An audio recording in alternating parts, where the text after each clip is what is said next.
جب تک نظریں ناپاک ہوتی ہیں ارادوں میں دراڑیں ہوتی ہیں، جب نظریں ناپاک ہوتی ہیں پھر عقیدے متزلزل ہوتے ہیں، جب نظریں ناپاک ہوتی ہیں پھر انسان کوئی بھی مہم سر نہیں کر سکتا، اور جب نظر پاک ہوتی ہے۔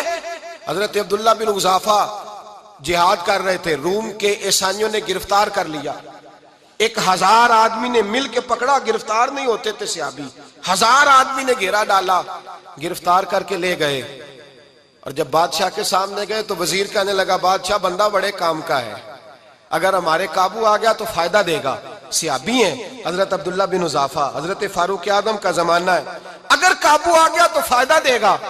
بادشاہ کہنے لگا کیوں، کیا خوبی ہے؟ کہنے لگے ہم 1000 آدمی تھے، یہ اکیلا قابو نہیں آ رہا تھا، 1000 آدمی تھے، اگر ہماری فوج میں شامل ہو گیا تو بہت بڑا جرنیل ملے گا۔ بادشاہ کہنے لگا کوئی مسئلہ نہیں، 2-3 چیزیں ہوتی ہیں بندے کو خریدنے کے لیے، خرید لیتے ہیں۔ بادشاہ کہنے لگا عبداللہ جتنی دولت تجھے چاہیے میں تجھے دے دیتا ہوں، میرے لشکر میں آ جا، معاذ اللہ اسلام چھوڑ دے۔ حضرت عبداللہ بن حذافہ کیا فرماتے ہیں؟ فرماتے ہیں بڑا تو بیوقوف ہے، میں نے دولت کمانی ہوتی تو مدینے میں بیٹھ کے تجارت کرتا، میں دولت کمانے نہیں نکلا، میں تو رسول اللہ کی رضا کمانے کے لیے نکلا ہوا ہوں۔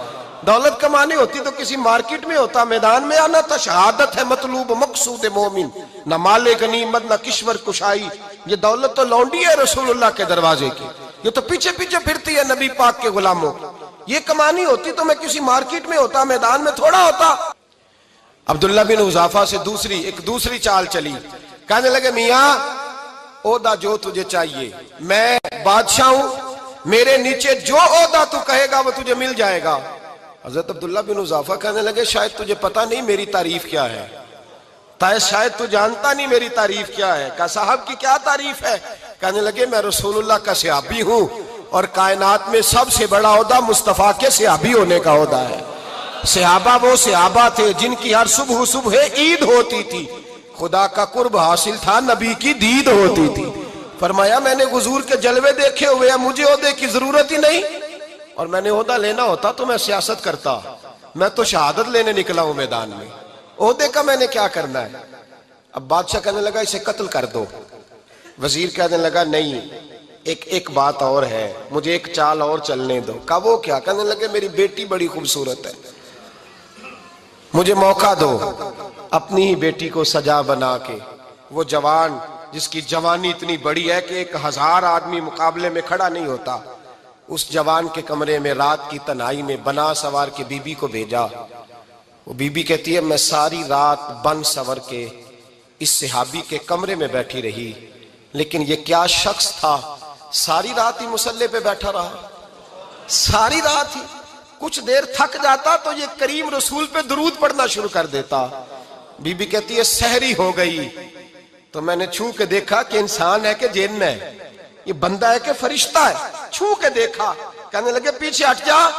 میں نے کہا میں نے تو سنا تھا تو 1000 کے مقابلے میں ہے، اور تو اتنا بے حس ہے کہ بنی سوری دلہن بیٹھی ہے، تو نے نظر نہیں کی؟ عبداللہ بن حذافہ، بی بی کہتی ہے نظر پھر نہیں اٹھائی، نظر پھر جھکی ہوئی ہے۔ کہنے لگے بی بی میں مجبور ہوں، اب میرے اوپر کوئی حسن نہیں چلتا، میں نے جلوہ والضحیٰ کا دیدار کیا ہوا ہے، اب میری نگاہوں میں جچتا نہیں کوئی، اس لیے کہ جیسے میرے سرکار ہے ایسا نہیں کوئی۔ کبھی بھی اب نہیں کسی کا میرے اوپر جادو چلتا، میں نے مصطفیٰ کو، اور کہا ذرا پیچھے ہٹ کے بیٹھ، مجھے میرے رسول نے غیر محرم سے بچنے کا حکم دیا ہے، ذرا پیچھے ہٹ کے بیٹھ۔ سحری کا وقت تھا، وہ بی بی کہتی ہے اس نوجوان کے جملے میرا سینہ چیر گئے، کلیجہ پھٹ گیا، چیخ نکلی، میں کفر کے عالم میں روئی۔ میں نے کہا مجھے بتا تو صحیح، آخر یہ جذبہ کہاں سے ملتا ہے، آخر یہ روشنی تو میں نے دیکھی نہیں، کہاں سے آتی ہے؟ ایک میرا باپ ہے جو بنا سور کے مجھے تیرے کمرے میں چھوڑ گیا، بتلا یہ کہاں سے کیف آتے ہیں؟ تو عبداللہ بن حذافہ کہنے لگے اگر کیف لینا ہے تو بھی میرے مصطفیٰ کا کلمہ پڑھ جا، آجا دروازہ رسول پہ جھک جا، مل جائے گا۔ سویرے دروازے پہ باپ آیا بیٹی سے رزلٹ لینے، دروازہ کھولا تو بیٹی نقاب پہنے باہر آئی، باپ کہنے لگا کیا بنا؟ کہنے لگی پیچھے ہٹ جا، تو غیر محرم ہے، کافر ہے، میں مسلمان ہوں۔ اس نے کہا کیا ہوا؟ کہنے لگی تیرے جیسے کو باپ کہوں، تیرے جیسے کو جو مجھے استعمال کر رہا تھا، میں تجھے باپ نہیں مانتی، میں اب رسول والی ہو گئی ہوں، میں حضرت فاطمہ کی کنیزہ ہو گئی ہوں، میں اب نبی کریم کی خادمہ ہوں، خبردار میرے قریب نہ آنا۔ یہ دعو بھی ناکام ہوا۔ اب حضرت عبداللہ بن حذافہ کے سامنے موت کھڑی کی، ایک کڑا میں تیل گرم کیا، کہنے لگے تجھے اس میں جلایا جائے گا۔ حضرت عبداللہ بن حذافہ رضی اللہ تعالیٰ عنہ جب جلنے کے قریب ہوئے تو رونے لگے۔ روم کا بادشاہ کہنے لگا شاید ڈر گیا ہے، کہنے لگے اب سمجھ آئی ہے، اب تجھے پتا چلا ہے، چلا آ جا۔ حضرت عبداللہ بن حذافہ کہنے لگے تو کافر ہے، تیری کافروں والی سوچ ہے، اس لیے نہیں رویا کہ موت سے ڈر گیا ہوں، میں تو اس لیے رویا ہوں کہ ایک جان ہے، وہ نبی پاک پہ قربان ہو رہی ہے، کاش رب مجھے 1000 جان دیتا، میں ساری مصطفیٰ پہ قربان کر دیتا۔ فاضل بریلوی فرماتے ہیں کروں تیرے نام پہ جاں فدا، نہ بس ایک جاں 2 جہاں فدا، اور میرا 2 جہاں سے بھی نہیں جی بھرا، میں کروں کیا کہ کروڑوں جہاں نہیں۔ اور میاں صاحب فرماتے ہیں وہ کچا رنگ للاری والا جیڑا چڑھدا لیندا رہندا، اے عشق تیرے دا رنگ محمد چڑھ جائے پھر نہیں لیندا، عشق تیرے دا رنگ محمد چڑھ جائے پھر اے نہیں لیندا۔ میرے بھائی وہ روم کا بادشاہ کہنے لگا دنیا میں نے بھی بڑی دیکھی ہے، پر جیسے پاک صاف مصطفیٰ کے غلام دیکھے ایسا میں نے کوئی نہیں دیکھا۔ او بھائیو، نظر پاک ہو، روح پاک ہو، مزاج پاک ہو، پھر انسان بڑے بڑے کام کرتا، پھر وہ مہمات کو سر کرتا، پھر وہ صرف ایک گھر کے لیے نہیں، وہ ملت کے لیے فائدہ مند ہوتا ہے، پھر وہ گھرانوں کو لے کر چلتا ہے، پھر وہ بڑے بڑے معاشرے تشکیل دیتا ہے۔ میرے رسول کریم صلی اللہ علیہ وسلم نے پاک صاف ذہن کے لوگ تیار کیے۔ حضرت مرثد فرماتے ہیں میں ایک عورت پہ عاشق تھا، جب کلمہ پڑھا نبی پاک نے میری پشت پہ ہاتھ پھیرا، میں نے کہا حضور کوئی نصیحت؟ نبی پاک نے فرمایا نظر کو پاک رکھنا۔ آپ فرماتے ہیں عورتیں میرے پیچھے بھاگا کرتی تھیں اور مجھے کہا کرتی تھی اب تو دیکھتا کیوں نہیں؟ تو میں نے کہا پتہ مجھے بھی نہیں، مصطفیٰ کی ایک نظر ہوئی ہے، رب نے سارے محل کو چہل دور فرما دیے، سارا کچھ ہی بدل گیا۔ ملت کے جوانوں یاد رکھو اس بات کو، یہ پاکیزگی، یہ نظر، یہ پاکیزگی، یہ مزاج، یہ انسان سے بڑے کام کرا لیتی ہے، اور اگر تیری نظر ناپاک رہتی ہے پھر تو کچھ نہیں کر سکتا، پھر تیری زندگی ایک ایسے قید خانے میں قید ہو گئی ہے جو تجھے 2 قدم بھی نہیں چلنے دے گی۔ سب سے پہلے مزاج کی پاکیزگی، اور دوسرا اصلاح معاشرہ کے لیے اہم درس یہ ہے اپنے آپ کو پاک صاف رکھیں، ذہنی طور پر، نظریاتی طور پر۔ اور دوسرا درس یہ ہے میرے بھائی ظلم اور زیادتی سے بچیں، پاک صاف رہ کے وقت شروع کریں، اور کسی جگہ بھی کوئی زیادتی، کوئی ظلم، میرے نبی کریم صلی اللہ علیہ وسلم کے مزاج کو اگر آپ دیکھیں گے نا، ہمارے معاشرے میں آج سب سے زیادہ زیادتی پتہ کون سی ہوتی ہے؟ لوگ عزتیں پامال کرتے ہیں، بدگمانیاں کرتے ہیں۔ ابو جہل یہ کام کرتا تھا کہ وہ نبی پاک صلی اللہ علیہ وسلم پر، صحابہ پر معاذ اللہ شخصی اعتراضات کرتا تھا، شخصی۔ عزیزو، جب آدمی کا کسی سے اختلاف ہوتا ہے نا، یا کسی کو پسند نہیں کرتا یا کسی کو ریجیکٹ کرنا چاہتا ہے تو شخصی اعتراضات کرتا ہے، نیچے اترتا ہے، کمزور بات کرتا ہے، چھوٹی بات کرتا ہے۔ اور ہمارے زمانے میں تو یہ کام حسد کی وجہ سے ہوتا ہے، بڑے بڑے جماعتیں ٹوٹ جاتی ہیں، ملتوں کا شرازہ بکھر جاتا ہے، لیکن لوگ اپنی اس حرکت سے باز نہیں آتے، ساری زندگی ذاتی اور نجی اعتراضات کرتے رہے۔ ابو جہل کے اندر ہزاروں عیب پائے جاتے تھے، شرابی بھی تھا، بدکار بھی تھا، بے حیا بھی تھا، ظالم بھی تھا۔ میرے نبی پاک صلی اللہ علیہ وسلم نے اسے دین کا پیغام دیا ہے، لیکن تاریخ کی کسی کتاب میں آپ کو یہ نہیں ملے گا کہ حضور نے کبھی اس کی شخصیت پر اعتراض کیا ہو۔ یہ فرمایا ہے کہ بڑا فرعون ہے اس امت کا، لیکن نیچے اتر کر کبھی اس کی ذاتی اور شخصی زندگی پر کوئی زیادتی صحابہ کی طرف سے اور نبی پاک کی طرف سے۔ بہت بڑی بات سمجھا رہا ہوں، اگر آپ کی سمجھ میں آئے تو ہم ذاتیات پر اترتے، ذات پر اتر کر زیادتی کرتے، ذات پر۔ ہمارا اب ظلم نجی سطح سے شروع ہو رہا ہے اور پوری ملت کو لپیٹ میں لے رہا ہے، پوری ملت کو۔ چھوٹی چھوٹی زیادتی ہیں جو پورے معاشرے کو اپنی لپیٹ میں لیتی ہیں۔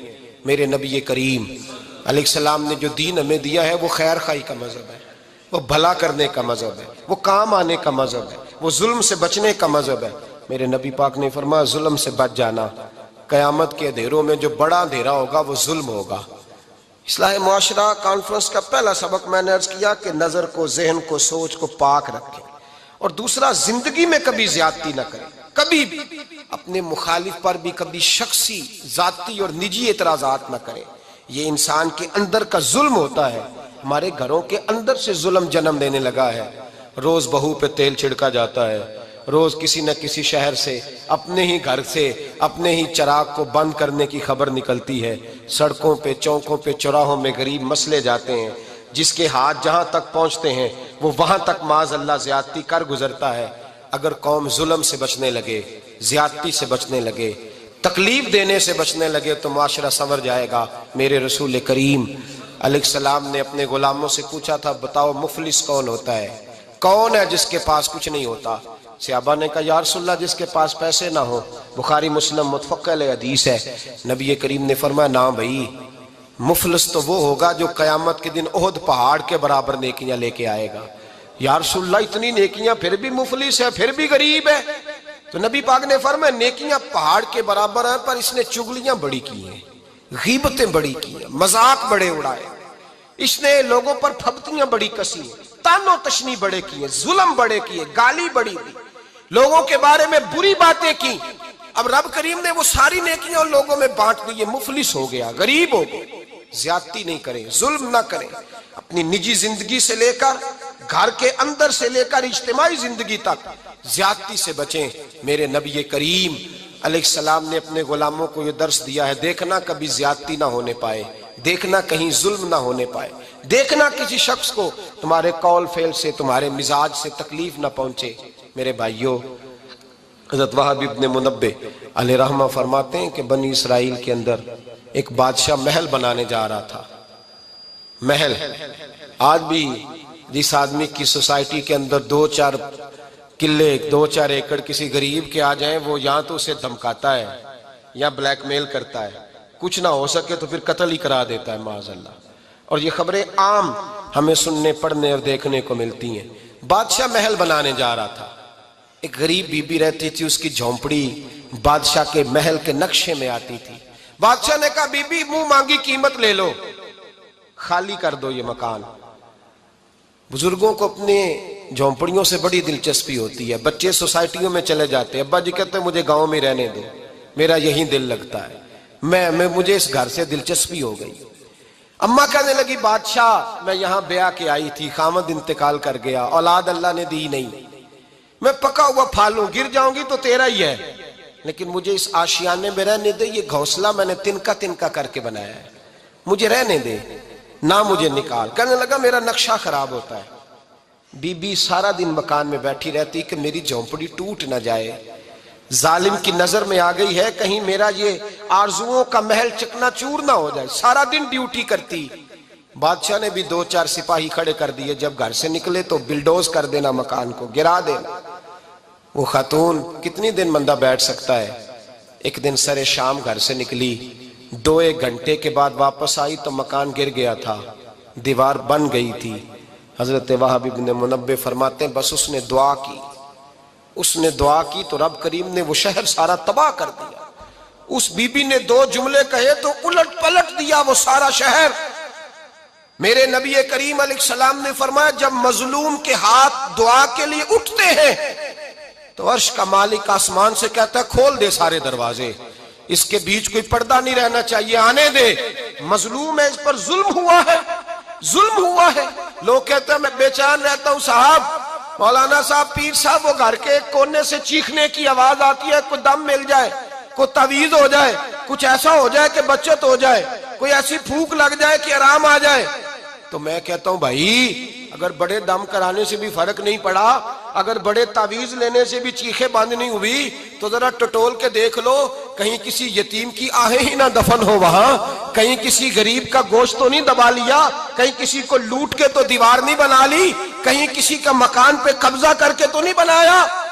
اگر لوٹ اور حرام کا مال ہو تو پھر چیخیں بند نہیں ہوتی, پھر سکون سے سویا نہیں جاتا, پھر وہاں آرام کی نیند نہیں آتی. حضرت وہب ابن منبہ فرماتے ہیں بی بی آئی اور آ کر کے اس نے جب دیکھا میرا گھر ٹوٹ گیا ہے, محل ٹوٹ گیا ہے, حالات بدل گئے ہیں, تو خاتون آتی ہے اور میرے بھائی دعا کی تو اس نے انداز ہی بدل کے رکھ دیے. مکان سے نکلی تو مکان ٹوٹ گیا, اور فرماتے ہیں واپس آئی تو ہاتھ پھیلا کے پتہ کیا کہتی ہے, کہتی اے اللہ میں تو موجود نہیں تھی، بتا تو کہاں گیا تھا؟ تو بھی موجود نہیں تھا، میں تو نہیں تھی، پر تو کہاں تھا؟ بس رب کریم نے حضرت جبریل کو حکم دیا، فرمایا یہ بستی الٹ دو، ساری تباہ کر دو، یہ لوگ نہیں رہنے چاہیے، جو ظلم تو سہتے ہیں بغاوت نہیں کرتے، نہیں رہنے چاہیے۔ صاحب طبقات کہتے ہیں میرے مصطفیٰ کریم سید عالم صلی اللہ علیہ وسلم کے وصال ظاہری کے ایام قریب آئے تو حضور نے سرخ پٹی باندھی، تیز بخار ہے نبی کریم کو، 2 صحابہ سہارا دے کے مسجد میں لائے، نبی پاک علیہ السلام کو بظاہر سہارا دے کے لایا گیا۔ کریم رسول نے لوگوں کو جمع کیا، حضور آج کیا ہونے والا ہے، آج کیا کہا جائے گا، آج کس لیے میٹنگ بلائی ہے؟ نبی کریم کے کل صحابہ جب مسجد میں جمع ہوئے تو کھچا کھچ مسجد بھری ہے۔ وصال ظاہری سے چند یوم پہلے کی بات، نبی پاک نے فرمایا آج تمہیں کوئی جہاد کی ترغیب نہیں دینی، آج کوئی نیا پیغام نہیں دینا، آج تمہیں بتانا ہے کہ رب نے اپنے بندے کو اختیار دیا ہے، چاہے تو دنیا میں رہے، چاہے تو اس کی بارگاہ میں حاضر ہو جائے۔ اس عبد نے بارگاہ ربوبیت کی طرف لوٹنے کا ارادہ کر لیا ہے۔ حضرت صدیق اکبر رونے لگے تو صحابہ نے کہا تمہیں کیا ہوا؟ کہنے لگے سمجھ نہیں رہے، کسی کی بات نہیں کر رہے، نبی پاک تو اپنی بات فرما رہے ہیں، اس نے جانے کا ارادہ کر لیا۔ سنیے میرے بھائی، محبوب پاک نے فرمایا بھائی کسی شخص کو میری طرف سے کوئی تکلیف پہنچی ہو تو بدلہ لے سکتا ہے، بدلہ لے سکتا ہے، کسی کو تکلیف پہنچی ہو۔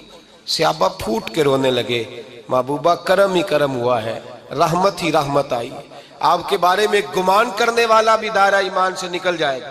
حضور آپ کیا فرما رہے ہیں؟ فرمایا نہیں بھئی اٹھو۔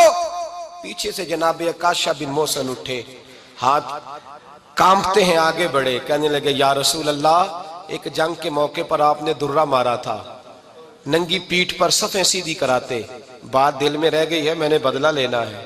نبی کریم نے فرمایا بلال دوڑ کے جاؤ، فاطمہ کے گھر درہ پڑا ہے، درہ لاؤ۔ سیدنا بلال حبشی کہتے میں گیا، دستک دی، سیدہ طیبہ طاہرہ حضرت فاطمہ فرمانے لگی بلال کیسے آئے ہو؟ اماں جی وہ درہ چاہیے تھا۔ سیدہ کو تشویش ہوئی، کہنے لگے بلال نہ تو جنگ پہ جانا ہے، نہ جہاد ہے، نہ کوئی ایسا موقع ہے، حضور کی تو طبیعت مبارک بظاہر بڑی علیل ہے، درہ کیا کریں گے؟ حضرت بلال عرض کرنے لگے اماں جی ایک صحابی بدلہ لینے لگے ہیں، صاحب طبقات نے جملے لکھے ہیں، کہتے ہیں بی بی صاحبہ نے درہ بھی دیا اور امام حسن حسین کو بھی باہر نکالا۔ فرمانے لگی عکاشہ سے کہنا 100 درے مارے، ان 2 شہزادوں کے جسم پر نبی پاک کے قریب نہ جائے، میں نے 2 بچے پیدا ہی اپنے محبوب پر قربان کرنے کے لیے کیے، ان کو لے جائے۔ حضرت بلال کہتے ہیں میں 2 شہزادے لے کے آیا، اور جب دروازے میں میں لے کے پہنچا تو نبی پاک نے دیکھا تو آنکھوں میں آنسو آ گئے، فرمایا ان کو بٹھا دو، مجھے پتا ہے فاطمہ نے کیا کہہ کے بھیجا ہے۔ حضرت سیدنا بلال فرماتے ہیں درہ میں نے جناب عکاشہ کو دیا، حضرت عکاشہ درہ لے کے آگے جو بڑھے تو حضرت ابوبکر صدیق نے ان کے پیروں پہ ہاتھ رکھا، فرمایا عکاشہ میری طرف آ یار، مجھے مار درے، نبی پاک کے قریب نہ جا۔ مصطفیٰ کریم نے فرمایا ابوبکر تو ہٹ جا، اسے آنے دے۔ فرماتے ہیں میں چند قدم آگے گیا تو مولا علی شیر خدا نے میرے پیر پہ ہاتھ رکھا، کہنے لگے عکاشہ سوچ تو صحیح تو کیا کر رہا ہے؟ حضور نے فرمایا علی ہٹ جاؤ، میرا اور ان کا معاملہ ہے۔ جناب عکاشہ آگے بڑھ رہے، نبی کریم نے فرمایا میں اپنی امت کو درس دینا چاہتا ہوں، خبردار خبردار زندگی میں تمہارے ہاتھ سے زبان سے کسی کو تکلیف نہ پہنچنے پائے، خبردار یاد رکھنا وہ معاشرے بگڑ جاتے ہیں، وہ معاشرے تباہ کر دیے جاتے ہیں جہاں ظلم ہوتا ہے، جہاں زیادتی ہوتی ہے، جہاں لوگوں کو ستایا جاتا ہے۔ محبوب کریم کے قریب آئے حضرت عکاشہ کا حضور میری پیٹھ ننگی تھی، آپ بھی ذرا کپڑا ہٹائیے۔ نبی کریم نے پیٹھ سے کپڑا ہٹایا، جناب عکاشہ نے درہ جو اٹھایا تو صحابہ کی چیخیں نکلی، حضرت عکاشہ نے درہ دور پھینکا، حضور کے بطن اطہر سے لپٹ گئے، چومنے لگے، کہنے لگے حضور وہ تو صفیں سیدھی کراتے لگ گیا تھا، آپ نے کہاں مارا تھا؟ یا رسول اللہ میں تو بہانہ بنا رہا تھا کہ جاتی دفعہ مجھے وجود چومنے کا موقع نصیب ہو جائے، مجھے یہ موقع نصیب ہو جائے۔ میرے حبیب نے فرمایا جس نے جنتی دیکھنا ہو میرے عکاشہ کی زیارت کر لے۔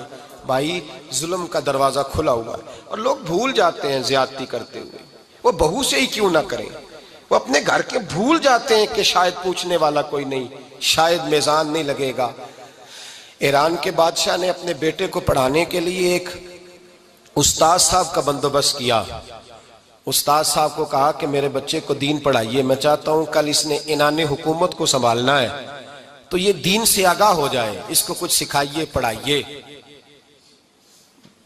بہت نیک بزرگ بڑے درویش عالم پڑھانے لگے، اسباق مکمل ہو گئے، دین کے اسباق قرآن مجید پڑھایا، احادیث طیبہ کا درس دیا، اصول فقہ سے روشناس کرایا۔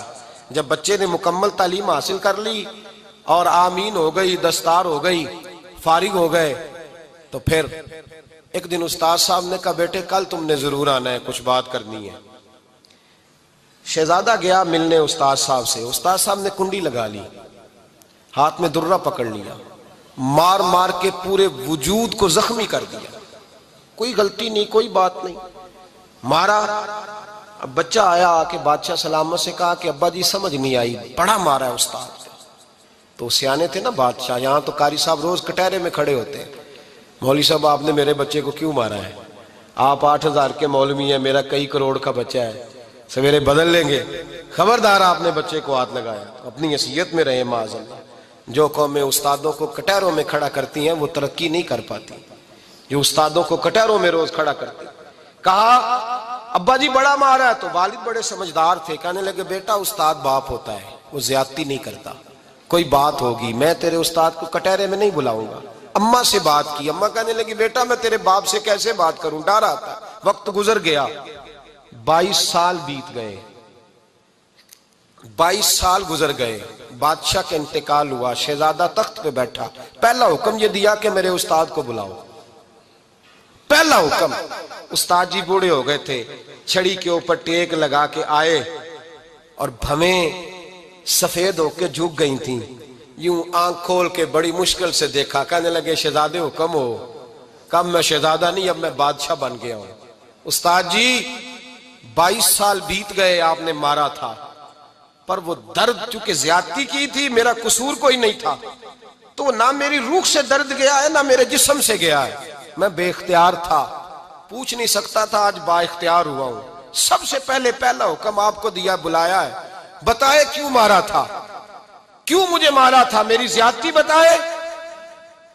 تو استاد، بوڑھے استاد کی آنکھیں آنسوؤں سے بھر گئیں، کہنے لگے بیٹے بس آج کے دن کے لیے مارا تھا، یہ جو دن آ گیا نا میری زندگی میں اس لیے مارا تھا، یہ میں چاہتا تھا میری زندگی میں وقت ہے، آج کے بس میری مراد پوری ہو گئی۔ کہا صاحب کس لیے، مجھے بھی سمجھائے۔ آپ فرمانے لگے کتنی دیر ہو گئی تجھے مار کھائے ہوئے، کتنا زمانہ بیت گیا؟ کہنے لگا 22 سال۔ فرمایا زخم بھولے تو نہیں، درد ختم تو نہیں ہوئی، تمہیں بات 1 منٹ کے لیے بھی تمہارے حافظے سے محو تو نہیں ہوئی؟ کہا استاد جی روز رات کو یاد آتی، روز خیال آتا تھا۔ استاد کہنے لگے بھائی تو بے اختیار تھا، پوچھ نہیں سکا، 22 سال تجھے یاد رہا، مجھے پتا تھا تو ایک دن حکمران بنے گا، میں نے تجھے اس لیے مارا تھا کہ بیٹے یاد رکھنا، کسی پہ ظلم نہ کرنا، اگر تجھے 22 سال تک یاد رہا ہے تو جس پر تو ظلم کرے گا اسے بھی قیامت تک یاد رہے گا، اور یہ یاد رکھنا تو آج با اختیار ہوا تو تو نے مجھے بلا لیا ہے، قیامت کے دن غریب با اختیار ہو جائیں گے، مظلوم با اختیار ہو جائیں گے، وہ با اختیار ہوں گے، للہ الواحد القہار، رب کریم کی بارگاہ کے اندر ان کا اختیار ہوگا، اکیلے اللہ کی حکمرانی ہوگی، پھر وہ بلائیں گے، بڑے بڑے کج کلا دنیا میں جن کی پگڑیاں اونچی تھیں وہ سر جھکائے کھڑے ہوں گے، دنیا میں جو ڈکٹیٹر بنتے تھے ان کی پشتیں لال ہوں گی، ان کو غدار لکھا جائے گا، قیامت تک نہیں بھولے گا۔ ظلم کرنا تو سوچ سمجھ کے کرنا، اتنا کرنا جتنا تم سہ سکتے ہو، اتنی زیادتی کرنا جتنی قیامت میں تم برداشت کر سکتے ہو۔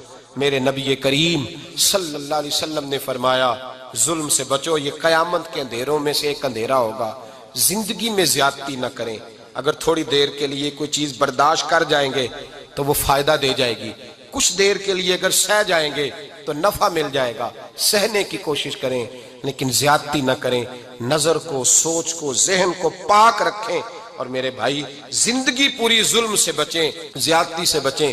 امیر المومنین حضرت جناب سیدنا عمر فاروق رضی اللہ تعالیٰ عنہ رات گھر میں تھے تو رونے لگے،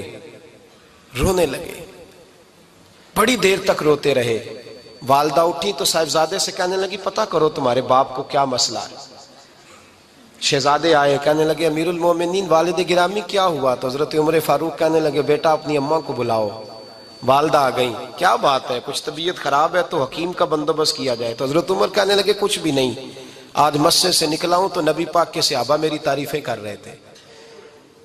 یہ حضرت فاروق اعظم کے وصال کے قریب کے دن ہے۔ تعریفیں تو حضرت یہ رونے کی بات ہے کہ خوش ہونے کی؟ آپ فرمانے لگے نہیں، سوچتا ہوں باہر تو میں اچھا رہا ہوں، پتہ نہیں گھر میں ہی کوئی زیادتی نہ ہو گئی ہو، پتہ نہیں تمہارے ساتھ بھی میرے معاملات ٹھیک تھے کہ نہیں، صحابہ تو تعریف کرتے ہیں، رو رہا ہوں۔